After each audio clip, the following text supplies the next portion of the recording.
मुच्यते। पूर्णस्य पूर्णमादाय पूर्णमेवावशिष्यते। ॐ शान्ति शान्ति शान्तिः। ॐ भद्रं कर्णेभिः शृणुयाम देवान् भद्रं पश्येमाक्षभिर्यजत्राः स्थिरैरङ्गैस्तुष्टुवांसस्तनोभिर्व्यसेमहि देवहितं यदायुः। स्वस्ति न इन्द्रो वृद्धश्रवाः स्वस्ति नः पूषा विश्ववेदाः स्वस्ति नस्तारक्षो अरिष्टनेमिः स्वस्ति न बृहस्पतिर्दधातु। ॐ शान्ति शान्ति शान्ति।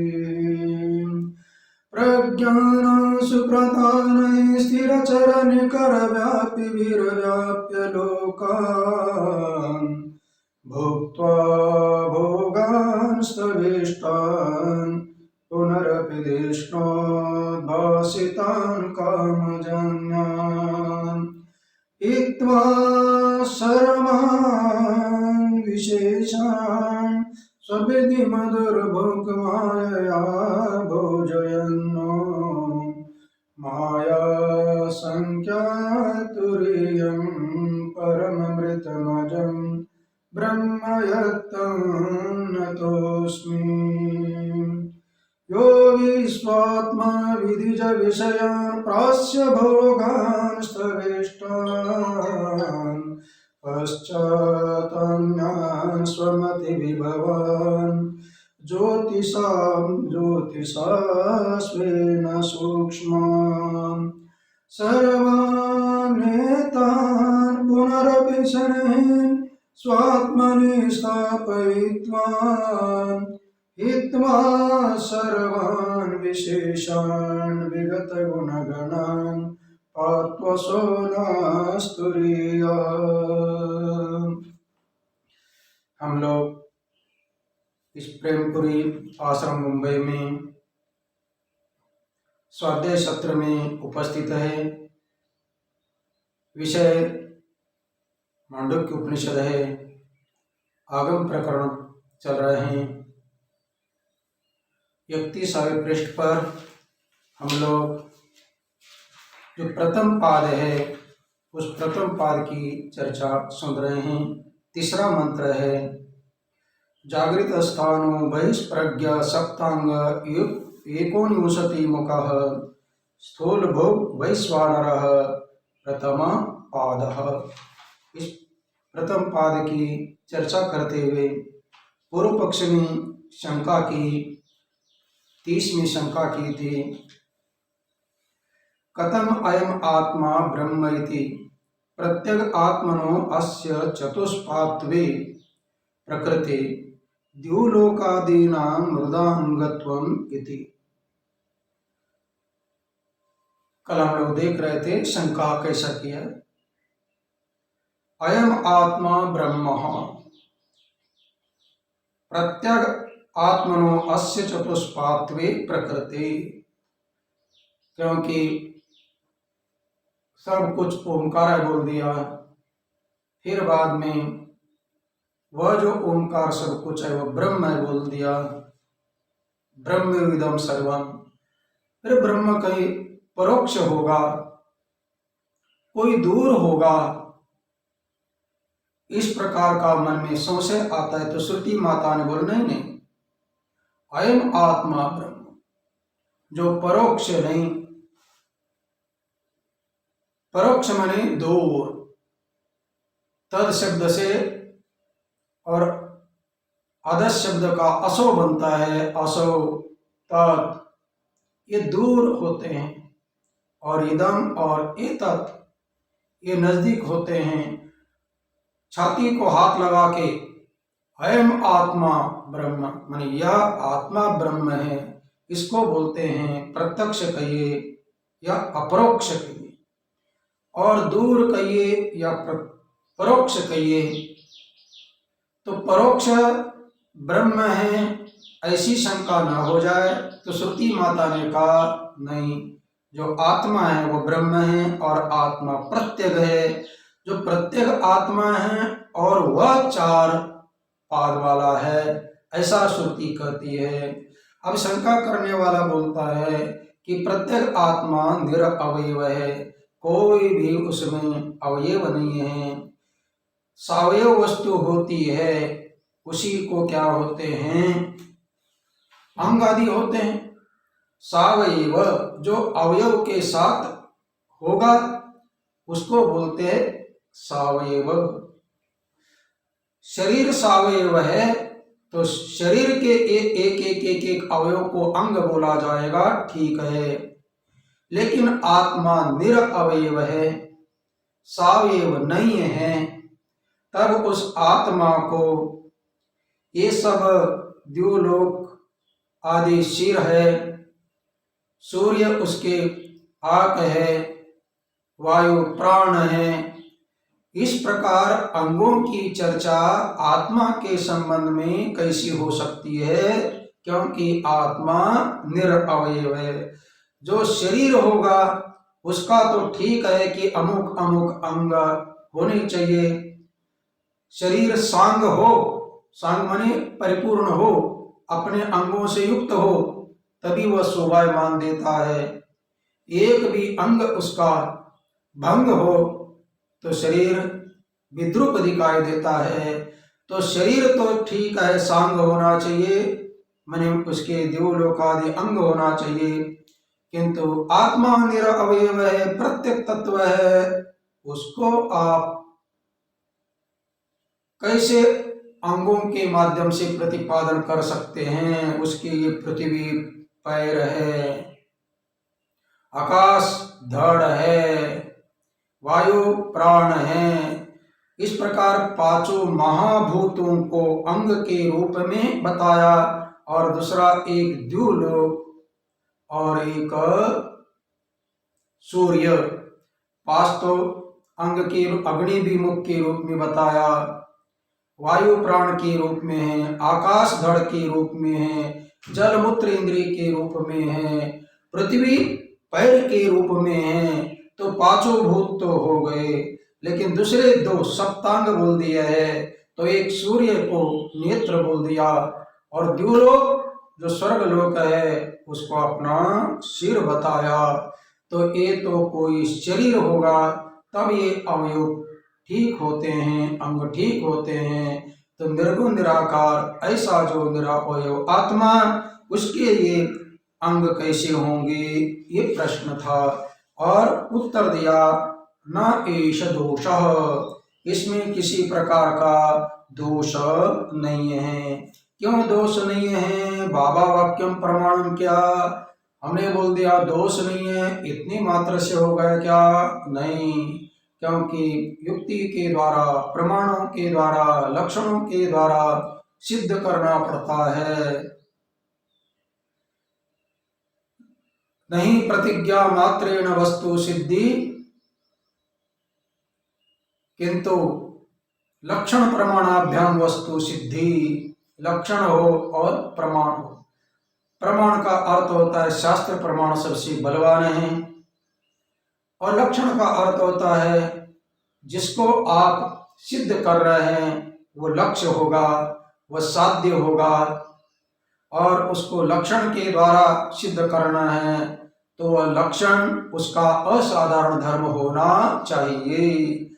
लक्षण उसी को बोलते हैं, लक्ष्य के असाधारण धर्म को। जैसे पृथ्वी गंध वाली है, पृथ्वी गंध वाली है बोलने पर गंध उसका लक्षण है और पृथ्वी लक्ष्य है। अब लक्षण को लक्ष्य का असाधारण धर्म बनना चाहिए, तब गंध वत पृथ्वी हो जाएगी, और गंधवत्व पृथ्वी में है, अन्यत्र कहीं पर भी नहीं है। गंधवत्व ये उसका लक्षण बन जाता है। तो चलिए इसी प्रकार यहाँ पर भी किसी प्रकार का दोष नहीं है, परमाणु के द्वारा ये सिद्ध किया जाएगा। कैसे सिद्ध करते हैं? सर्वस्य प्रपंचस्य साधिदैविकस्य अनेन आत्मना चतुष्पात्वस्य विवक्षितत्वात्। पृष्ठ है 31। सर्वस्य प्रपंचस्य, जो भी ये दिखाई दे रहा है प्रपंच, जो भी ब्रह्मांड, जो संसार, ये कैसा है?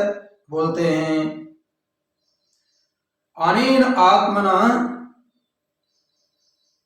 अधिदैविकस्य सर्वस्य प्रपंचस्य चतुष्पात्वस्य विवक्षित। अनेन आत्मना माने इस आत्मा के द्वारा, जिस आत्मा का अवयव नहीं हो सकता है, बोल रहा है जिस आत्मा का ये अवयव नहीं होंगे, अंग आदि हो नहीं सकते क्योंकि वो निरअवयव है, ऐसा जो पूर्व पक्ष बोल रहा है उसको उत्तर दे रहे अनेन आत्मना, इस आत्मा के द्वारा अथवा इस आत्मा के साथ, अधिदैविकस्य अधिदैवक के साथ, सर्वस्य प्रपंचस्य पूरा प्रपंच का, चतुष्पात्व माने चार अवस्था के ये चार पाद का प्रतिपादन करना इष्ट है।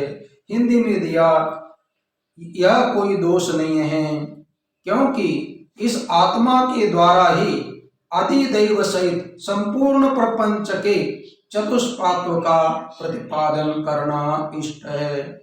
अधिदैव और अध्यात्म, अधिदैव जितने भी बाहर के देवताएं हैं उन सभी को अधिदैव बोलते हैं।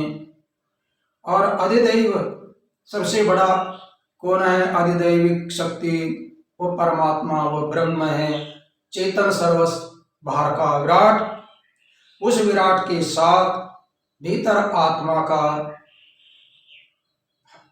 आत्मा के साथ एकता है। माने जो आत्मा है वही परमात्मा है। जैसे भगवान श्री कृष्ण ने अर्जुन को 11वें अध्याय में अपना विराट रूप दिखाया। विराट रूप दिखाने का कारण क्या था? 10वें अध्याय में संक्षिप्त अपनी विभूतियों का वर्णन किया और बोल दिया विष्टभ्य कृष्णम एकांशेन स्थितम जगत। विष्टभ्य कृष्णम, कृष्ण बोलते हैं सब। एकांशेन स्थितम जगत, एक अंश पर कृष्ण जग अपना बैठा हुआ है और मैं अलग ही हूं। तो इसका मतलब मैं तुम्हें विभूतियां कितनी बोलकर कहूं। अब विभूतियां कितने कहकर कहूं तो उससे अच्छा है कि विराट रूप ही देख लेना। तो विराट रूप देखने के बाद में फिर आगे पीछे सब कुछ सुंदर वर्णन किया। यथा नदीनां बहून् वेगा समुद्रमेवा विमुखा द्रवन्ति तथा तवामि नरलोकवीरा विशन्ति वक्त्राणि विज्वलन्ति। ये पूरे के पूरे आपके मुख में जा रहे हैं। इतने आप जैसे हमारे मुख में भोजन जाता है, इस प्रकार पूरा का पूरा संसार आप में जा रहा है, ये दिखाई दे रहा है। इसको बोलते विराट। ये दैव है, ये परमात्मा है। उस परमात्मा के साथ इस आत्मा का एक करने के उद्देश्य यहाँ 4 पैर का वर्णन किया हुआ है, इसलिए किसी प्रकार का दोष नहीं है। मन ठीक है, भीतर का आत्मा निरअवयव होने पर भी उसका जो अवयवी विराट परमात्मा है, ये सब उसका शरीर है। जितना भी नाम रूपात्मक जगत है, ये नाम रूपात्मक दृश्य जगत है, मूर्त जगत है, व्यक्त जगत है, ये उसका शरीर है। और जिसका ये शरीर है उसको विराट बोलते हैं, अधिदैविक बोलते हैं। उसके साथ आत्मा का एक होने के कारण दोनों में अभेद है। दोनों में एकता है। एकता होने के कारण जो विराट के अंग है वह आत्मा के भी अंग है। ये कहा। जैसे भगवान श्री कृष्ण ने महाभारत में कहते हैं कि जो अर्जुन का द्वेषी है वह मेरा द्वेषी है। माने इतना अर्जुन के साथ भगवान का क्या है, लगाव। माने जो भी अर्जुन का द्वेषी है, शत्रु है, वह मेरा शत्रु है। इस प्रकार वह कहते हैं। क्यों? दोनों में अभेद।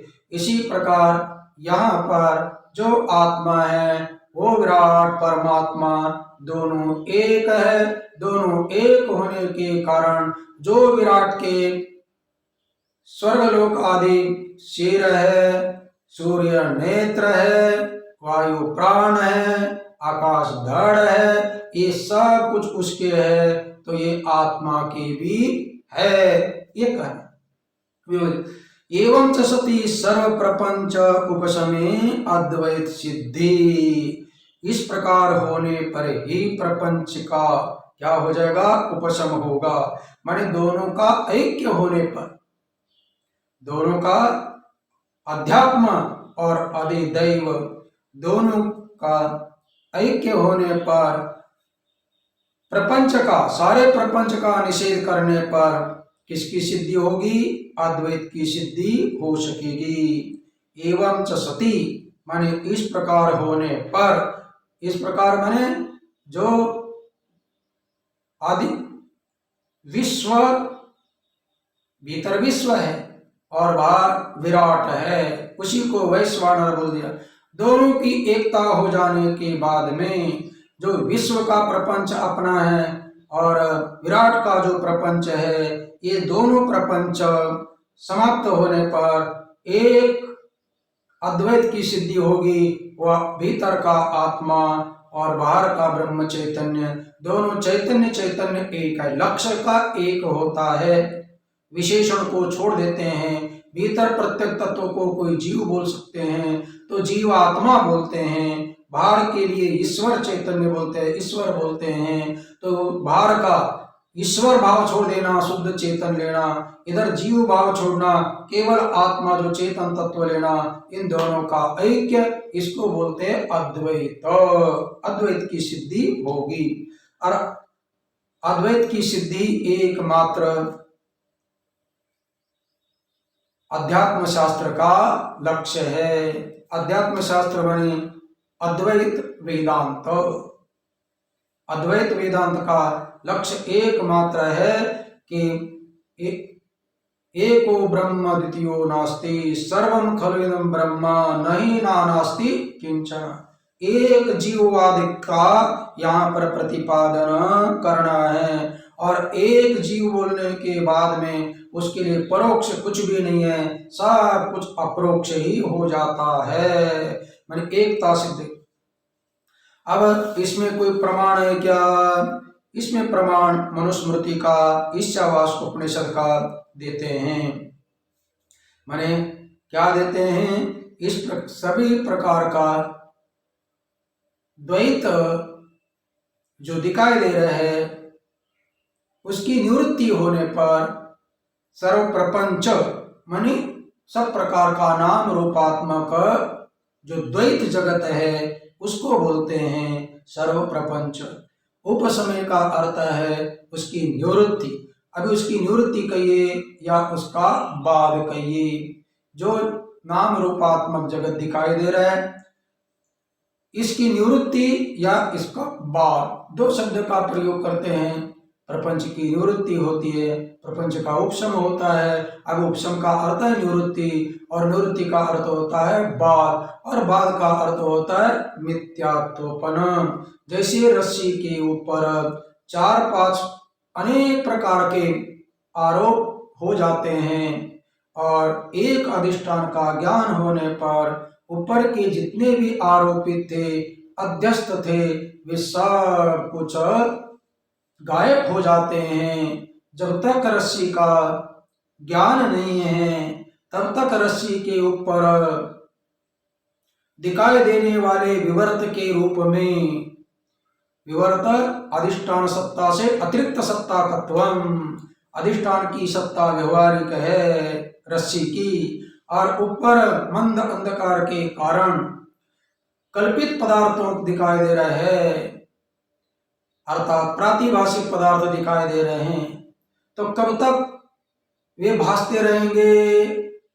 जब तक अधिष्ठान का ज्ञान नहीं होगा तब तक भासते रहेंगे, क्योंकि ये अध्यस्त है, अध्यस्त मन है, अर्थात दिखाई दे रहे हैं, अधिष्ठान के ऊपर न होते हुए दिखाई दे रहे हैं, उनको बोलते अध्यस्त है। तो इन अध्यस्त की निवृत्ति अधिष्ठान के ज्ञान से होती है, क्योंकि अधिष्ठान की सत्ता अलग है और ऊपर अध्यस्त की सत्ता अलग है, इसलिए एक दूसरे के विरोधी है। जैसे अधिष्ठान का ज्ञान हो गया, ये बेचारे भाग जाते हैं। इसी प्रकार अपना भी जो है अद्वैत तत्व तुरीय तत्व है, तुरीय तत्व तक साधना के माध्यम से जो भी कोई जाता है तो उसके लिए ये जगत धीरे धीरे धीरे धीरे धीरे समाप्त हो जाता है, और उस समाप्ति के लिए ही इन अवस्थाओं का पाद के रूप में वर्णन किया जा रहा है। अब मनुस्मृति का ये देते हैं, थोड़ा सा अंश देते हैं। सर्वभूतस्तश्च आत्मैको दृष्टस्यात् सर्वभूतानि चात्मनि यस्तु सर्वाणि भूतानि। इसके लिए मनुस्मृति का श्लोक है, सर्वभूतस्तमात्मानं सर्वभूतानि चात्मनि संपश्यन् आत्मया जीवे स्वराज्यमधिगच्छति। सर्वभूतस्थम आत्मानं, सभी भूतों में रहने वाले आत्मा को, सर्वभूतानि आत्मनि, सर्वभूतों को आत्मा में, सर्वभूतस्थम माने सब भूतों में आत्मा को जो देखता है, और सर्वभूतानि आत्मनि, सभी भूतों को आत्मा में, और सभी भूतों को आत्मा में, आत्मा को सभी भूतों में, एक दूसरों में। इस प्रकार का जो दर्शन करता है, संपश्यन, अच्छी प्रकार से देखता है। जैसे सोने में आभूषण, आभूषण में सोनाई व्याप्त है। सोना किसमें? अपना सोने में कौन है? आभूषण है, और सोना कहाँ है? आभूषण में है। अब यहाँ पर आत्मा है, आत्मा ही सभी भूतों में है, कारण के रूप में कार्य है, कारण कार्य में व्याप्त है। जैसे ये कार्य है वस्त्र, इस वस्त्र रूपी कार्य में धागा रूपी कारण व्याप्त है, इसी प्रकार सर्वभूत ये जगत वस्त्र है। विश्वपट ब्रह्म दूरा ताटी उगड़ा ज्ञानेश्वरा। संत ज्ञानेश्वर जी की लाडली बहन मुक्ताबाई अपने भाई को बहुत बड़ा उपदेश देते हैं। उसके लिए वो कई अभंग उन्होंने बोला। उन अभंगों का प्रकरण है ताटी चे अभंग। मैंने ताटी क्या? ताटी का अर्थ है कि दरवाजा, झोपड़ी का जो द्वार है उस लगा के भीतर बैठे हुए हैं क्रोध के कारण। जग झाले वन्नी तुम्ही भावे पानी, अरे दुनिया आग भी बन जाए तभी भी तुम्हें जल बनना चाहिए। बहुत सुंदर उपदेश है भाई को। और बोले विश्व कैसा है? विश्वपट ब्रह्म दूरा। अरे भैया, अरे दादा, बड़े भाई है दादा बोलते थे। ये विश्व पट है, पट का अर्थ है वस्त्र है, ये संसार वस्त्र है।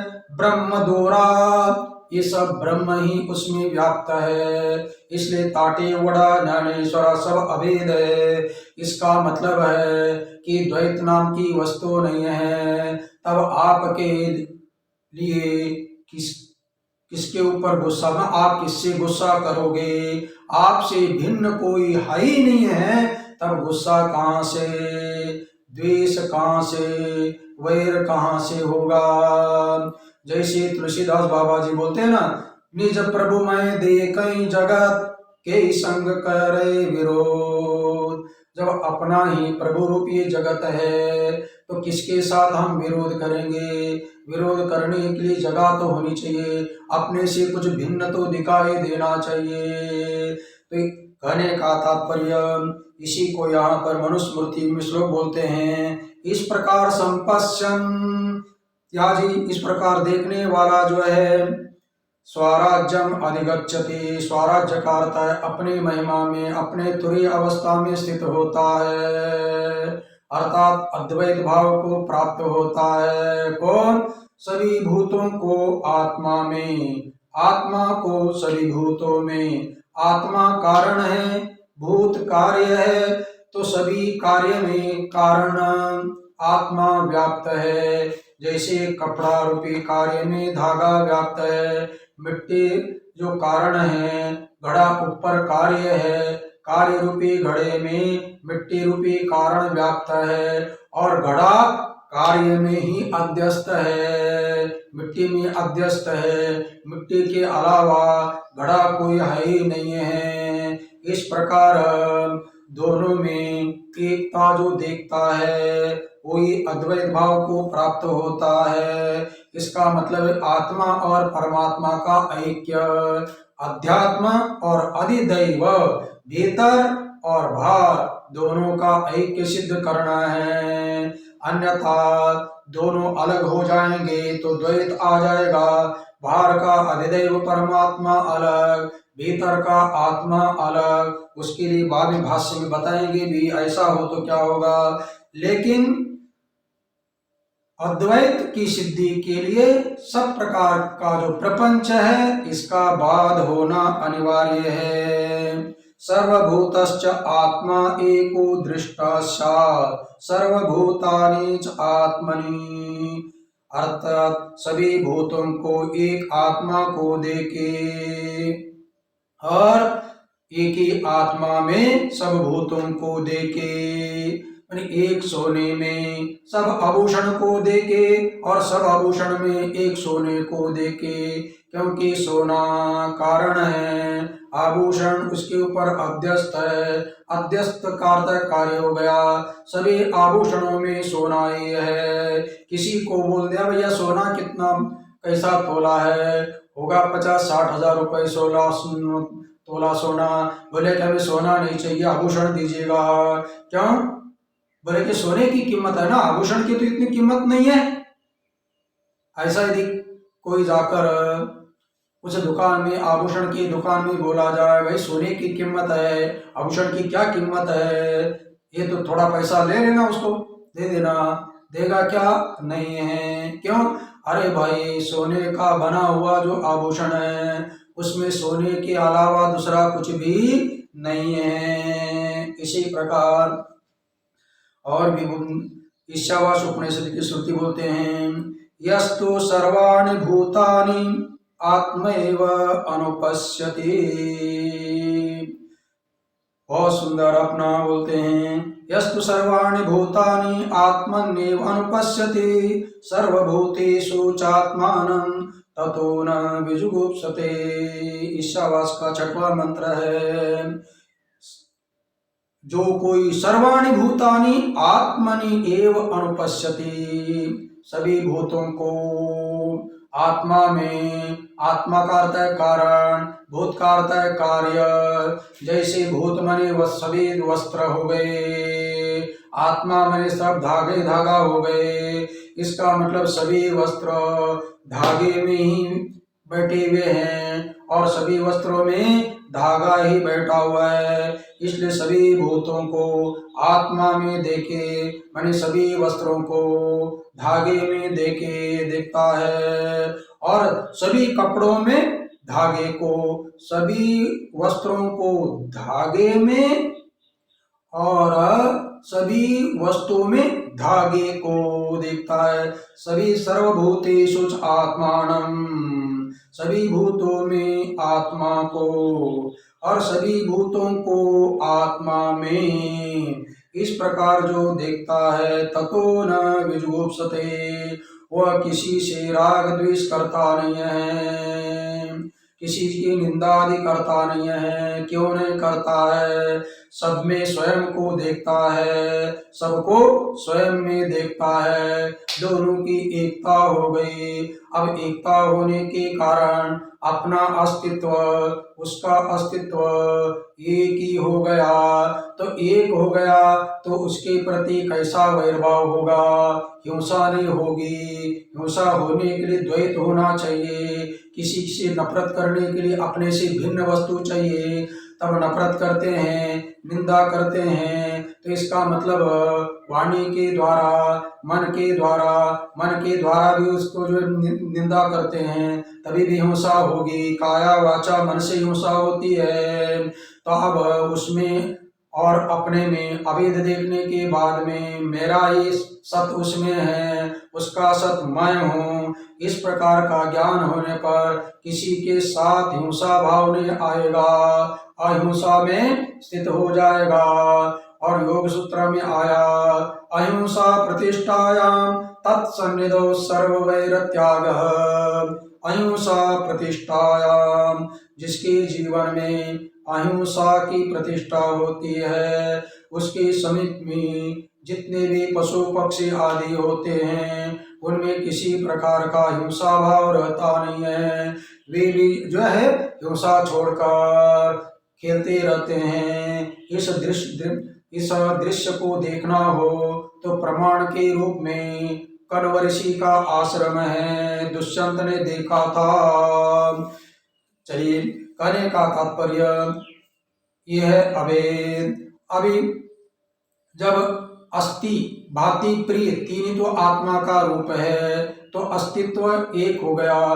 भाति मन दोनों का ज्ञान एक हो गया। उसमें भी भाति है, इसमें भी भाति है। भाति का अर्थ है चित्त है, चित्त का अर्थ है ज्ञान है। उसका ज्ञान, मेरा ज्ञान जब एक हो गया, तब दूसरों को बेवकूफ बनाने की कोई आवश्यकता नहीं है। किसी को मूर्ख भी नहीं बता सकता है, क्योंकि उसको मूर्ख बोलने का तात्पर्य है कि स्वयं मूर्ख होगा तभी दूसरे को बोलेगा। जो क्या बोलते हैं, जो कुएं में होगा वो घड़े में होगा, जो अंदर होगा वह मुख में आएगा। तो कहने का तात्पर्य चित्त ज्ञान भी एक हो जाएगा। और उसके बाद में प्रिय का बोले आनंद, सच्चित आनंद, उसका भी आनंद मेरा भी आनंद एक ही है। फिर मैं आनंद रूप हूँ तो वो आनंद रहित कैसा होगा, वो दुख रूप कैसा होगा। फिर किसी को भी दुखी करने का उसका इरादा ही नहीं होगा। सर्वे भवन्तु सुखिनः, ये वाक्य निकलेगा कब? जो व्यक्ति आत्मा में सभी भूतों को, भूतों में आत्मा को, कारण में कार्य को, कार्य में कारण को, इस प्रकार का जो एक भाव सिद्ध हो जाता है, तो कार्य में कारण का अर्थ है कार्य है ही नहीं है, कार्य अध्यस्त है। अध्यस्त पदार्थ की सत्ता अधिष्ठान के अतिरिक्त नहीं है। जैसा आजकल माताएं ऊन से या बड़े धागे से अपना बहुत बढ़िया कपड़ा आदि बिनते रहते हैं, स्वेटर आदि बिनते रहते हैं, और एक धागा निकाल देते हैं गाढ़, तो पूरा का पूरा धागा निकलता है, और स्वेटर कहाँ गायब हो गया पता ही नहीं है। उस धागे में स्वेटर को मायू ने अपना गाढ़ दे देकर बनाई और बाद में खींच लिया, तो सब जो बना हुआ स्वेटर है वो गायब हो जाता है। तो इस प्रकार जो देखने वाला है, गीता में भी बहुत सुंदर श्लोक आए हैं। सर्वभूत, गीता में 6वें अध्याय में आया, सर्वभूतस्थमात्मानं सर्वभूतानि चात्मनि ईक्षते योगयुक्तात्मा सर्वत्र समदर्शनः।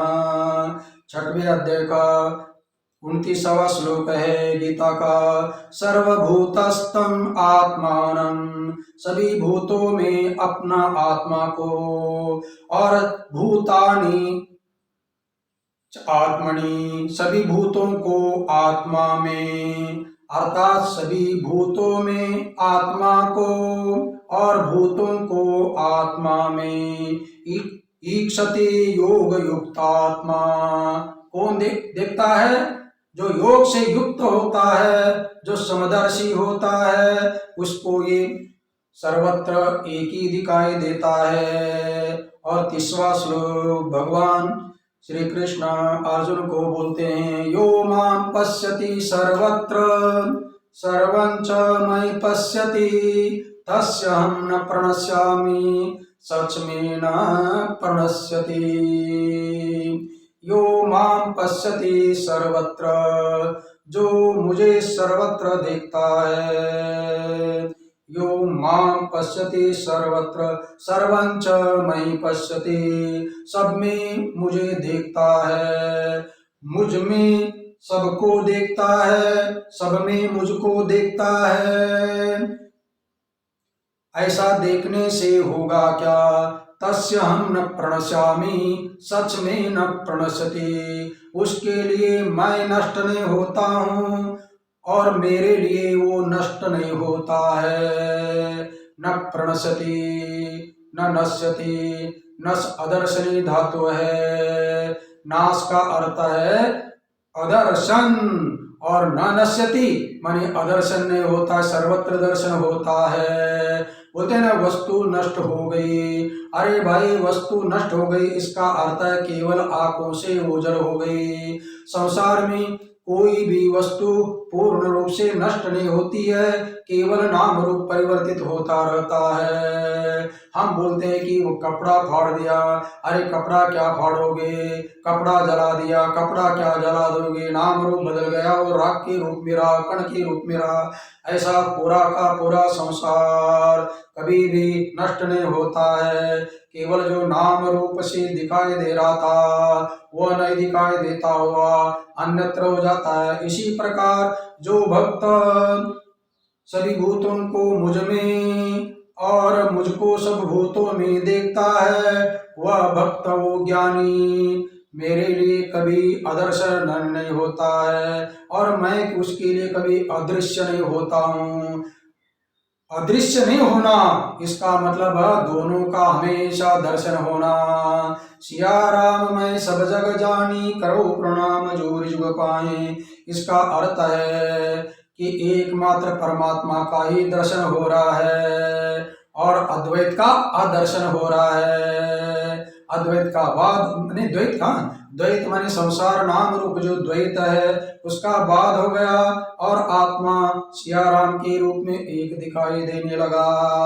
तो इस प्रकार यहाँ पर इत्यादि श्रुति अर्थ उपसंहृतश्चैवं स, बोलते इस प्रकार की श्रुतियां इसी अर्थ में उपसंहार करती है, अर्थात अद्वैत में ही श्रुति का तात्पर्य है।